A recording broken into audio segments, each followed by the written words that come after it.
guys, I'm Layla. We are in Raid Shadow Legends, and we're going to be checking out the lore story for Swarmspeaker Zyclic, who happens to be like the faction unity warlord champion for the Dark Elves.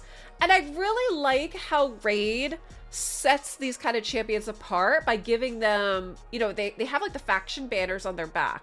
And I like that they went through the detail of how it's actually attached to him. So see, it looks like he actually has this, I don't know what this is. Considering this is Dark Elf, let's go with something insectoid.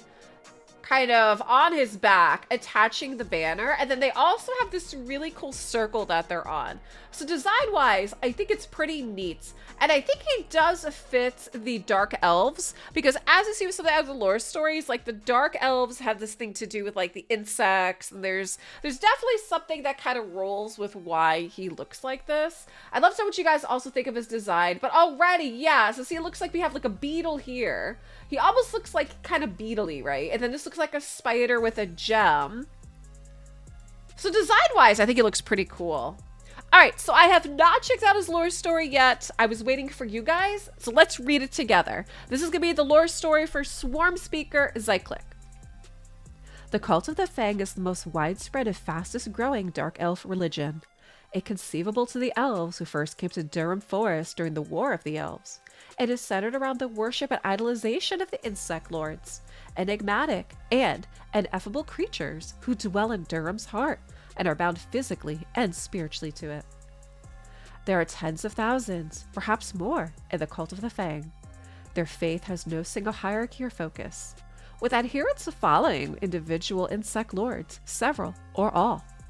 Others worship different facets of multiple great insects. Spiders are ascetic warrior monks who claim and defend precious relics. Eviscerators are assassins who worship through murder. Fang clerics are preachers and proselytizers of the gospel of the Fang. As a result of all this, the cult has no single leader. Swarmspeaker Zyclic is one. The focus of his devotion is the insect lord's facet of the ravening multitude. He is known by many titles, including Beholder of the Chittentide, Willer of the Scuttler Rush, the Great Nest Hung, and the Guide of a Bazillion Fangs.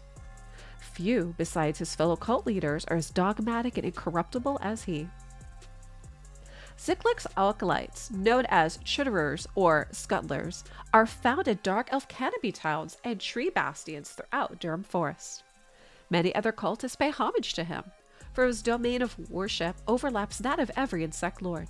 His influence is thus deep and far-ranging, and while he has no official power or control over any of the dark elf houses or settlements, few housemasters or guild leaders can ignore him or refuse his request should he come to them.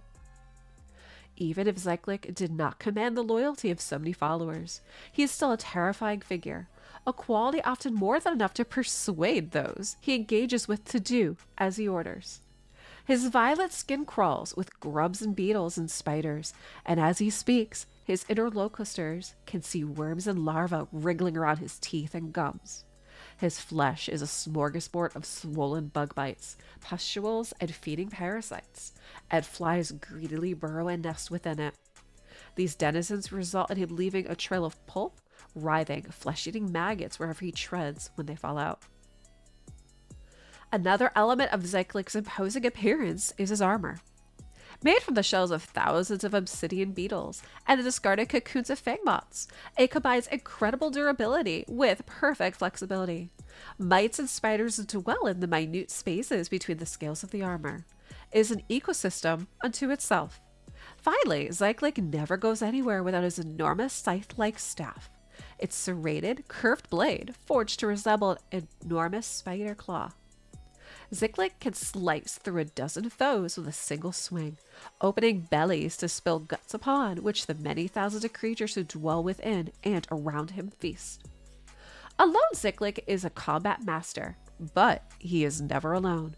Besides the thousands of creatures that call his body and armor home, his affinity with the flesh-eating mini-beasts of Durham Forest is such that should he tap his foot on the ground and buzz his teeth, hundreds of thousands will come to him, ready to overwhelm and devour whoever he tells them to. These swarms can reduce a living being to non-bones in a matter of seconds, their rapid consumption giving the appearance of their unfortunate prey dissolving. Zyclic has spent much of his time as Swarmspeaker, an aloof, mysterious, and distant figure. His goal has been only to propagate worship of the insect lords. Bloody, thank you so much for the follow, I appreciate that. And build his follower base for their sake. But that has changed in recent months. A dragon of Siroth came to Durham, seducing many dark elves to the shadow god's service. This has upset the balance of faith in the forest, with many dark elves now openly worshipping the Lord of Shadow. Zyclic has never been more active, showing his support and renewing allegiances with the other great leaders of the Cult of the Fang, such as the Pincher Prince and the Webweaver Supreme. He has also consulted with Ruel the Huntmaster. Their secret conversations made through the excretions of pheromones and high-pitched clicks in the dead of night. He hopes to glean some insight into the will of the insect lords beyond what he is told by the swarms and the nests as, for all his power, he is still greatly ignorant to his masters. He has not seen one in the flesh. He does not realize he is just a pawn to them, one they will expend if necessary in the brewing clash of faiths in Durham Forest. The Swarm Speaker is determined to fight for his lords, but he does not know if the Cult of the Fang will survive. Okay, guys, I gotta say, I thought the story was kind of gross. with the very descriptive terminology they use to explain all the insects and why he looks the way he does. I mean, I don't know about you guys, but it kind of had me squirming a little bit. I'd love to know what you guys think for the lore story for Swarmspeaker Zyclic. Drop me some comments down below, and thanks for watching.